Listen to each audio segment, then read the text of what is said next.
am 23 years old and will pay for this mistake for longer than I would like to admit. The courts say 2 years. Let this be a sign of things to come in this story. This story may not flow very well, but my memory of the events that occurred doesn't flow right either. For the record, I think I ate anywhere between 2 and 3 seed pods to myself in a 4 or 5 hour window. It is July 20th, 2006 in Colorado. I was celebrating getting a new apartment. I had brought some friends up from Denver to party with me. Normally I tend to stick with marijuana as my recreational party item, but this day was different. My friend had said that she spotted some Jimson weed outside. I had asked what it was. She told me it was a psychedelic, so 3 of us decided to have some. I had made some fried chicken and all the fixins, and we ate some seeds. We didn't feel anything after 45 minutes except for a body high. We all decided to eat a little more. We all figured that 45 minutes was enough to digest and process the seeds. Man, were we wrong. Things get fuzzy at 2 hours into the trip. Here is all that I remember. I can recall being out on my back patio, staring into the river that ran behind my place. A green and black spider, about 5 feet tall, with legs the size of small trees, wandered towards me. I wasn't scared because I remember that I was tripping. I was amazed when the spider morphed into 3 gold impalas which bounded off. I went inside to have a cigarette and got restless. My neighbor, whom I had known for a little while, perhaps 2 months, came down and we partied with some herbal refreshment of the green and sticky kind. After maybe a bowl or 2, I know I left to do something, but I haven't had a clue what. Maybe it was a short walk around my building, due to being restless, and I returned to my place. My neighbor left a few minutes after I got back. I got the brilliant idea to have some more seeds after returning. It was at this point that after the seeds hit me, I blacked out, and I have no idea what happened. I wandered around as far as I know for a while longer. Here is where I get the shock of the evening. The next memory I have besides the constant movement of cigarettes is that of my friends saying that the cops were there and they wanted to see me. I go outside thinking to myself, oh shit, oh shit, oh shit. I am way too fucked up to talk to the cops. So I walk up to the cop and try to introduce myself as best as I could. He asks me, have you been up to my neighbor's apartment today? I respond with something along the lines of, no. He then tells me that my neighbor said I walked into her apartment and was staring at a wall while mumbling to myself. She asked me to leave, at which point I did. The cop also said that she saw me in her car looking for something. I denied that as well.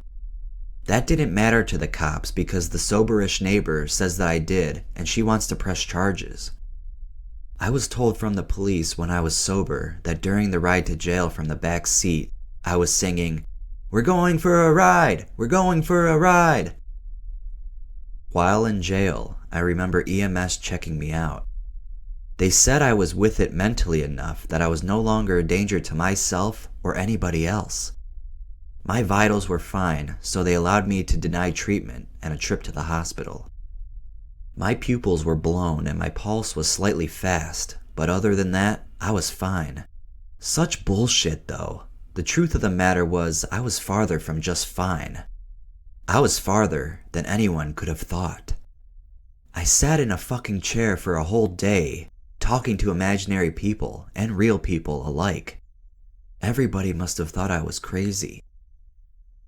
The end result was that I had trespassing in the 1st and 2nd degree pressed on me.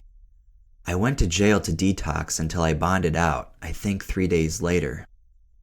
I had my 1st degree trespass deferred for 2 years, and I had to plead guilty to the 2nd degree trespass charge to get the deferred plea bargain. I regret this day more than any other day in my life. If I could have my way, this plant would be made extinct. This plant has no real use in society, thus it should be destroyed. How does one defend their actions in court if they can't remember what the hell they were doing? To this day, I still wonder if it ever happened. All I know for sure is that I'm a dumbass for doing what I did, and I hope that I have not caused any permanent psychological dysfunction to the victims of my crime, if it even happened. It was an incredibly bad experience.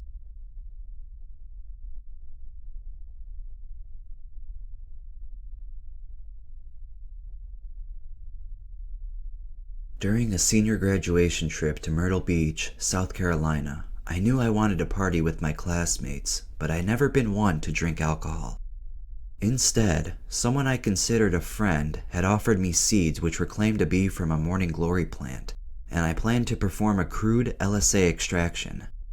I soaked 180 seeds in water for a day and then heated them in a small pan with vodka to about 200 degrees. I let the mixture cool and mixed it into a water bottle. I drank the contents. It was slightly sweet, yet noticeably bitter, somewhat like a cherry that had soured and been dipped in a bitterant. The concoction felt powerful as I ingested it, and I was filled with an anticipatory dread similar to the time I first smelled ayahuasca.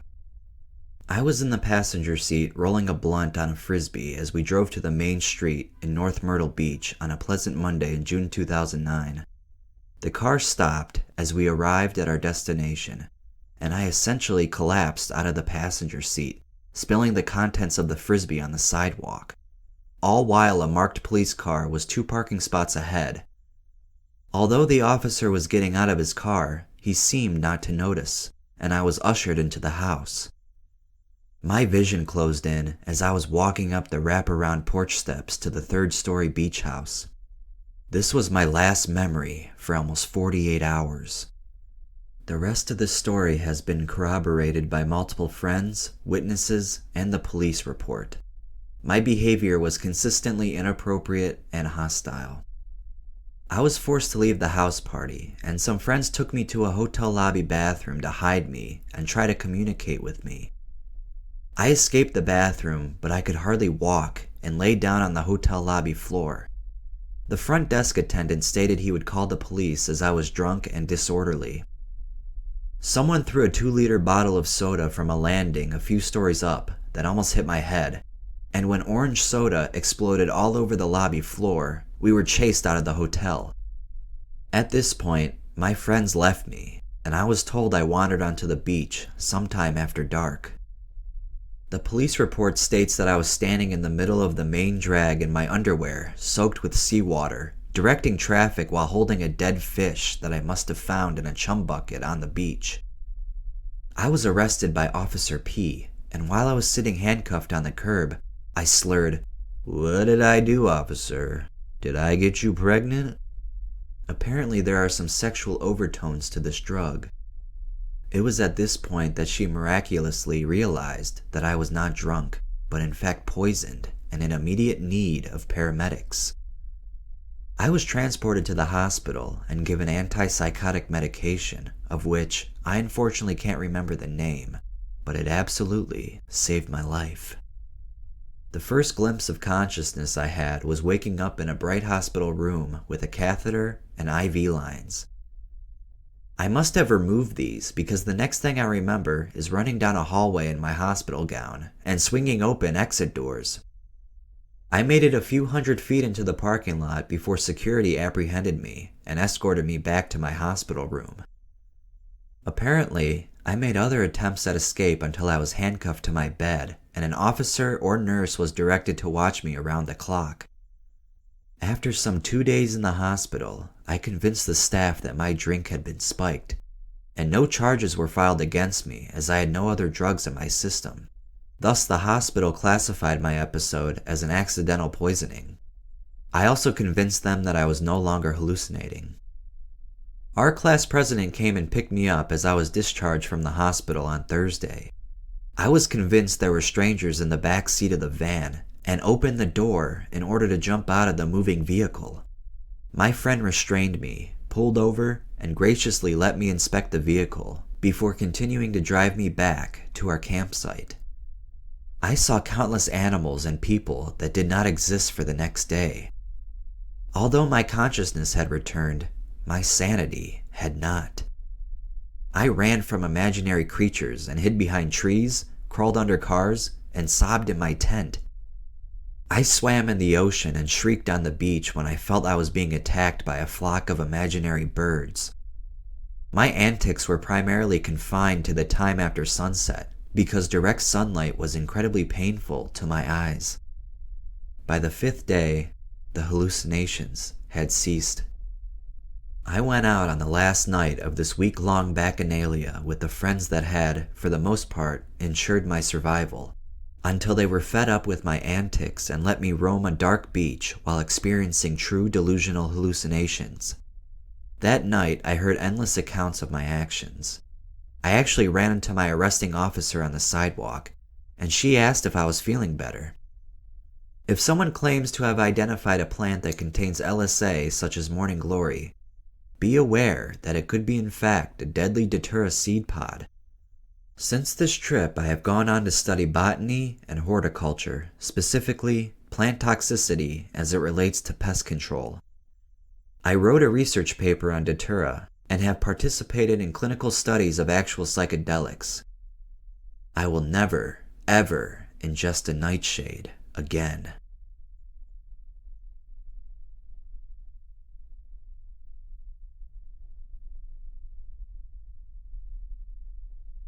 I do not condone the recreational use of Datura at all. It's horrible. So kids, there is no need to eat Datura. Stay the fuck away from it. And if you decide to try it, even after reading this report, and or countless other train wreck experiences, then you are as fucking dumb as I am. My friend C, a longtime tripper, gets right into all this kind of stuff, only because he knows how to control Datura, and keeps himself pretty composed on the drug. He gave me a briefing on it, and it seemed pretty wild, so I thought, fuck it, why not give it a go? You only live once, I told myself before I drank that awful stuff. But that quote can also imply that saying jumping off a bridge or forcing yourself inside a meat grinder is a good idea, and it's not. But anyways, one Saturday afternoon, we missioned off to the bottom of Mount Nelson in Tasmania and collected at least 30 or so giant-sized trumpets.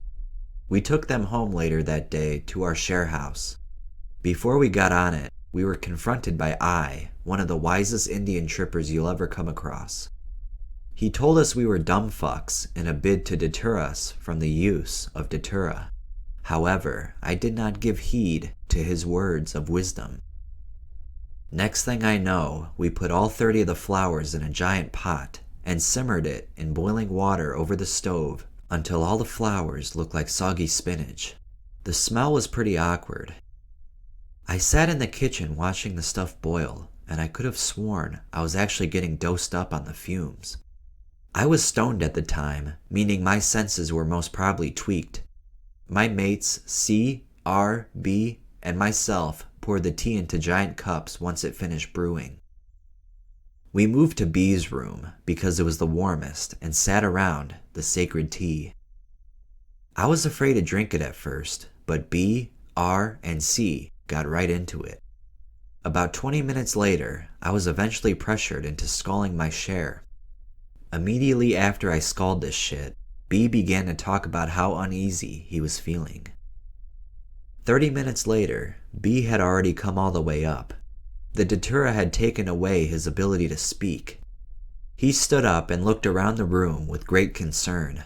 He was wobbling all around the place, unable to center his gravity, and speaking absolute gibberish, but gesturing as if he were expecting us to understand what he was saying. He pounced off his bed and ran around the room, knocking over bottles of piss, and then eventually slipping in his own puddle of piss. We thought it was hilarious, though we were slightly worried about his and our own well-being. Soon, this shit was going to take us by surprise, and we wouldn't be laughing for sure, but for the time being, it was quite humorous. 40 minutes in, I left B's room and went downstairs to the kitchen. I felt slightly euphoric and noticed that the natural lighting of the kitchen was unusually beautiful, almost as if I were in a warmly lit rainforest in dusk. I pieced out in the kitchen amongst the remaining fumes from the stew for a little bit, and then I decided to go back up the stairs and see how the other fellows were doing. As far as I was concerned, things were going well. Just as I was about to head up the stairs, bang! It hit me like a freight train. Motor receptors down. Climbing up those set of stairs was a fucking hard mission. I felt drunk and extremely uncoordinated. However, I didn't get that same head spin I get when you are drunk. It seemed like each premeditated step I took was certainly going to fail to move me to the spot I originally intended, and I was completely aware of it. However, there was no two ways of going about it. Predestined footsteps? I'm sure others who have experienced Datura may have the same feeling. I made it up the stairs eventually and carefully paced myself as I entered the room, trying my hardest not to fall in a puddle of piss myself. I really don't recall what happened for the next 3 hours, a bit like an amnesiac. I didn't quite black out. Time just disappeared, and the next thing I knew, I was sitting on the couch of the living room beside 2 mates of mine. I felt cold and itchy all over the place. There was a burning sensation deep inside my body. I couldn't figure out what was causing it or where exactly the pain was coming from. It was almost as if my anxiety levels had risen so fucking high that it had taken a form of a burning fire. It was agonizing and extremely discomforting. All of a sudden, I realized that I am actually stark naked on the couch. I and A are looking at me like I've gone fucking crazy, and for the time being, I had. Kim was on the other side of the room watching TV. She seemed not to notice what the fuck was going on. C walks into the living room later, with his eyes fixated at a random point in space. It was random as hell. Next thing I know, I whip out a cigarette that I distinctly remember leaving behind my ear. I began a quest in search for a lighter. I continuously search over and over the same square feet of carpet in front of me for a lighter, but I don't find one. Magically, I realize that my cigarette is already lit. Duh, I think to myself, and began smoking it. Moments later, it falls on the floor and I start searching for it, but it's gone. What the fuck? Take a wild guess what I do next. I reach behind the same ear and find another one. However, this doesn't seem to strike me as the slightest bit unusual. I just go on smoking it. Oh, of course, without lighting it first. Another blackout happens. A fraction of my memory is erased, and I find myself naked in bed, hiding under my cover sheets. I is telling me to put on my clothes, but I just tell him to fuck off and began to feel the incessant pain growing inside my body. I still have no idea, till this day, how to describe the pain. Or have I ever recalled feeling the same way on any other substance except for high doses of dimenhydrinate. Right about that time, Kim, being sober, decided to call the ambulance, for we had all become a bit like a bunch of zombies, with slightly worse motor function skills. The whole lot of us were stumbling around and crashing into everything. I do not recall any of this, but apparently there were 2 ambulances that arrived outside our house. 3 of us were put in one, and B and C hopped in the other one, or rather, were forced. I refused to get into the ambulance apparently, and kept dropping my shorts that were loosely bound to my waist. Our house is directly outside a busy street close to the city. My dick was probably shriveled like a worm because it was one fucking cold night. I woke up, or more or less, recollect the next conscious fraction of my memory from inside the ward of the hospital, being forced to drink this black tar-like ooze, later informed to be charcoal. I kept spilling that shit everywhere, mostly because it was fucking disgusting, and I thought every drop counted towards another drop less in my mouth. And every stain it left on the hospital bed made me curious as to what it was. I seriously thought one of the black spots on the bed sheets were my spectacles. I reached down to pick up my tiny spectacles only to realize it was just charcoal ooze. Then, I think I see a cigarette on my bed. On closer inspection, it turned out to be another black spot. I repeated this method over and over again until I finally finished the black stuff. A nurse arrives and takes a pen. She puts the pen on the tip of my index finger, and a sharp needle protrudes and sucks the blood out of my finger. I tell her to fuck off. She leaves soon after.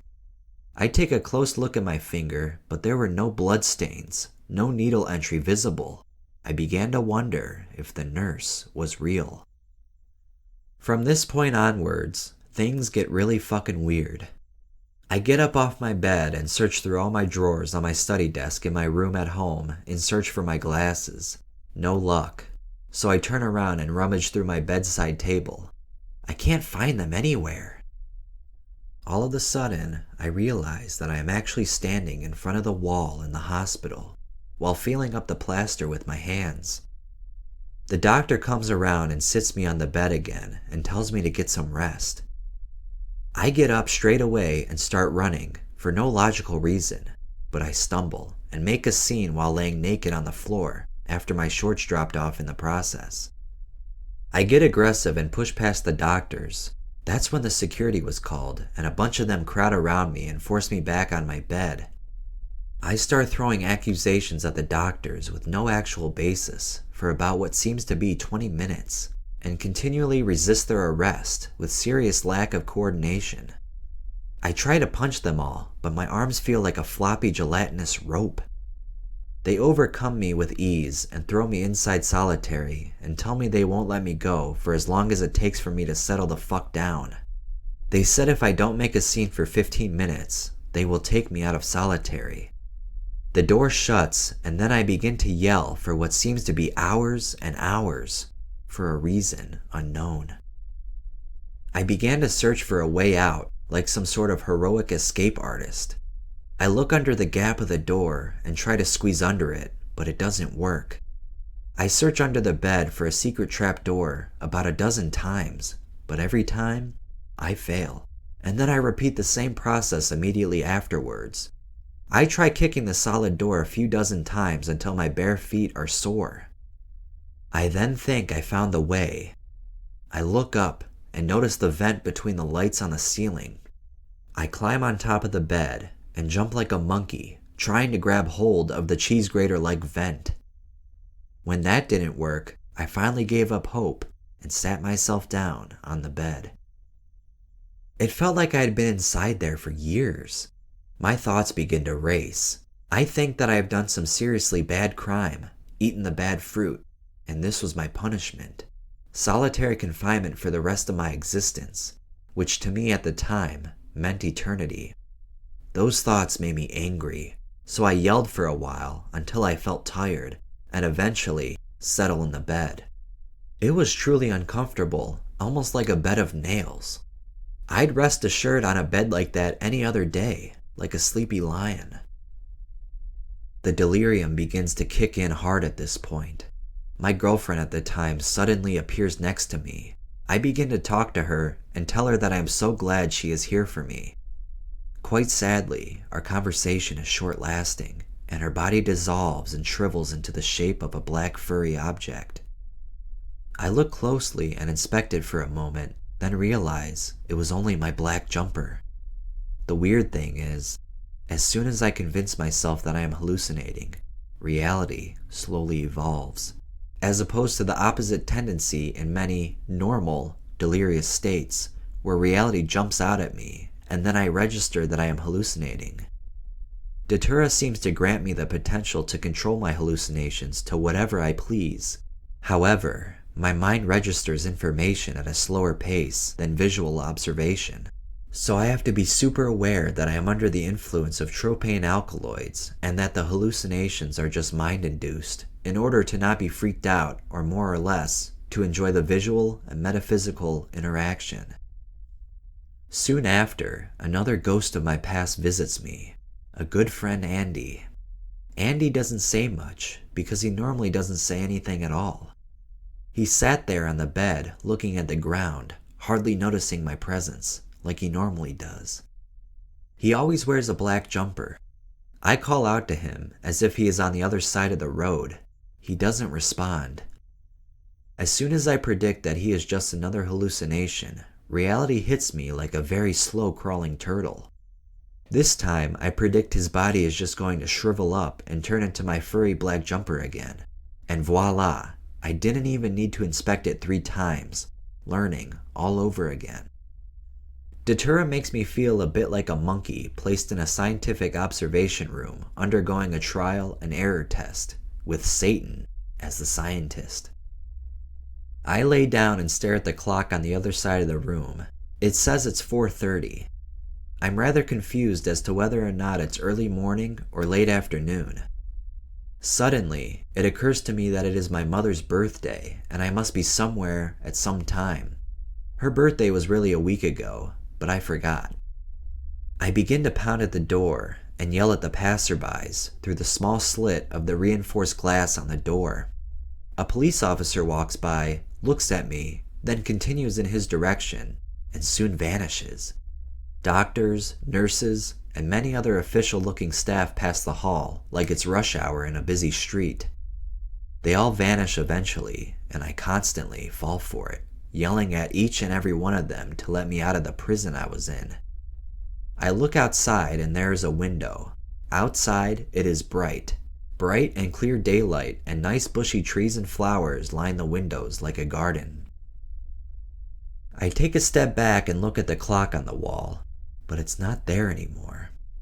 I scan my eyes around my four-walled world, and there is no clock, but now there is a television on the ceiling. The reception is blurry, and it takes moments for my eyes to focus, and eventually I realize that football is playing. The television hangs between two fluorescent lights on the roof. No grate there anymore. It vanishes after a bit of logic jumps in my head. My next delusion. My hospital band strapped around my wrist becomes a Falls Festival wristband, a yearly 3-day underground music festival that everyone in Tasmania goes to. I think I have been hospitalized after taking too many drugs during the concert at one point. I lay on the bed, sick and tired of my constant delusions and disappointment, and I watch the television screen. I find I am unable to achieve a peaceful state of mind, constantly twisting and turning and getting up. There appears another window in the room that I hadn't discovered yet. Through the window, there are many office workers sitting around computers, like some sort of a telemarketing business office. They all have headphones and speakers strapped to their heads and completely disregard my presence and my constant bashing on the window. It, of course, does not exist. I give up hope and wait for the end of days. The Datura begins to wear off at this point, and then I suddenly realized that I am actually under the influence of Datura for the first time this evening. Time passes and I feel more stable, although I do smoke a couple more phantom cigarettes, stumble about, and maybe see a few more hallucinations. But finally, I regain myself, and the door of the hospital is opened. A lady walks in and tells me I can go in 15 minutes, and I just sit there crying. Something makes me really sad, but what? I do not know. I rendezvous with the other fools from my share house. They all look exhausted and majorly fucked. I ask them what time it is. C tells me it's 7:30 in the morning. The whole evening I was under the concept that it was still daytime and that I would make it to my mother's birthday, until I asked for the date and realized her birthday was a week ago. It gives me a bit of relief. Funny thing was, all three of us shared some of the same hallucinations, even though we were put in different wards, and I was confined in a solitary room. C, B, and myself all imagined the wristband was a Falls Festival band, and also saw that same white clock on the wall that said 4:30. Quite scary, actually. C also mentioned that he received messages telekinetically, and heard me yell out to him and his friend B, even though there is no possible way of him being able to hear me from that far. This drug is super strange.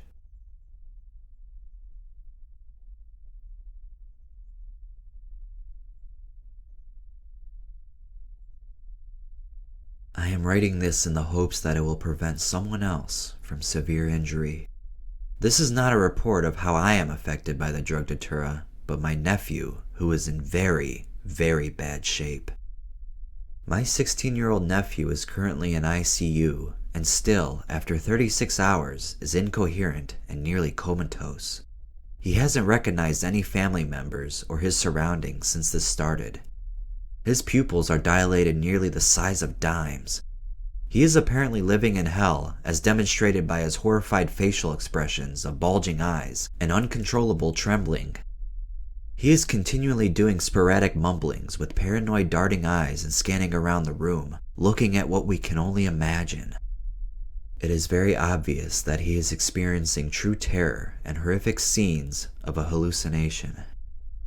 His heart rate is hovering around 115 to 130 beats per minute, and his mouth is coated with blood. He is shaking, agitated, and in restraints, which he got out of and tried to pull the catheter out of his penis, which would have resulted in severe injuries did he not get stopped in time. For the first 9 hours of his high, we were in the dark about what could be the cause of this. Ambulance drivers, fire chief, police, all said it was drugs, but the test results all came back negative. This all led the doctors to believe that this was neurological, and my nephew was taken for a CAT scan, where results still came back negative. We all feared the worst: brain damage, aneurysm, etc. Every terrifying thought came to mind. All family members were called in the middle of the night, where we all rushed to the emergency room. We cried, worried, and prayed. The younger children witnessed this chaos and won't soon forget. If you want to try this drug, please consider what the effects of this on others will be. A $20,000 hospital bill, I.C.U. for days, CAT scan, ambulance, and specialists. Please take warning. We can't determine how much he took, as a plant with 4 pods were found in his room. We still don't know if he will pull out okay or not. The doctors cannot say if there will be any long-term effects. We are so worried.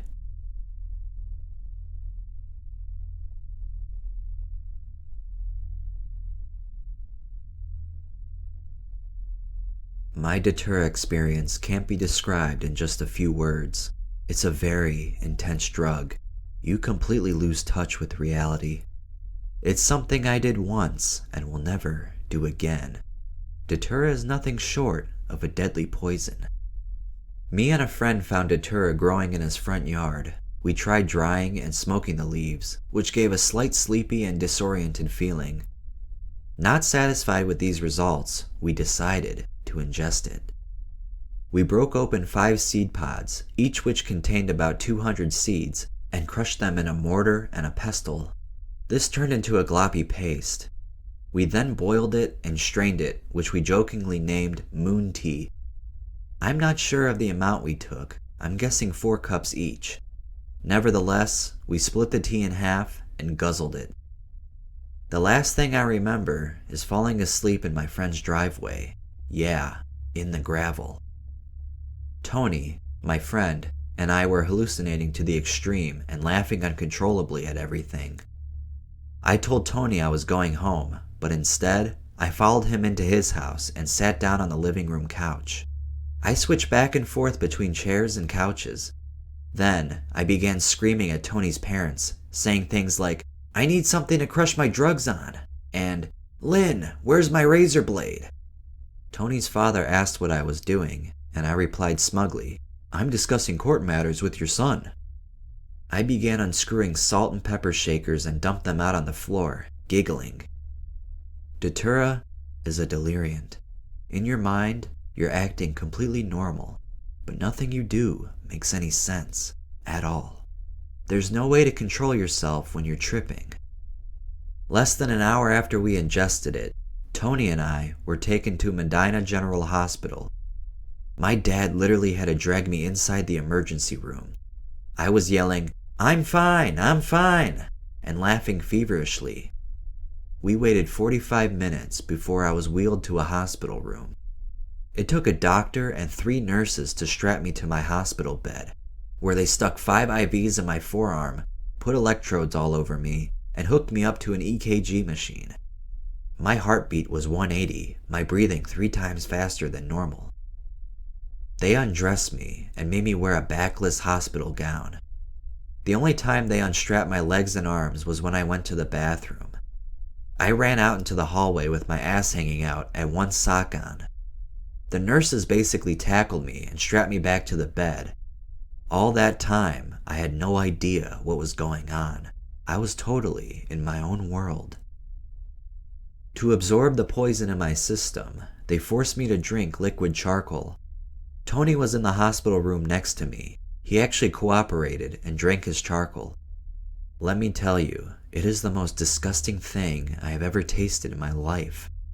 I had no idea at the time that it was liquid charcoal.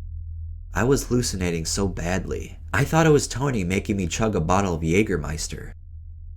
They finally sedated me after I spit it out in the nurse's face. I left the hospital the next day at 1 p.m. I was still fucked up. On the car ride home, I could swear that a jogger waved at me through the car window, but when I looked back, it was only a mailbox. When I arrived home, I had charcoal crusted everywhere on my body, my hair, face, arms, legs, even in my ears, and my pupils were fully dilated. I almost died that night in the hospital. I could keep rambling on about the insane stuff Tony and I saw, but I won't. To be perfectly honest, I can't remember everything that happened. Datura completely erased it from my memory. I can recall bits and pieces, but the rest, people have told me. If you plan to try Datura, proceed with extreme caution.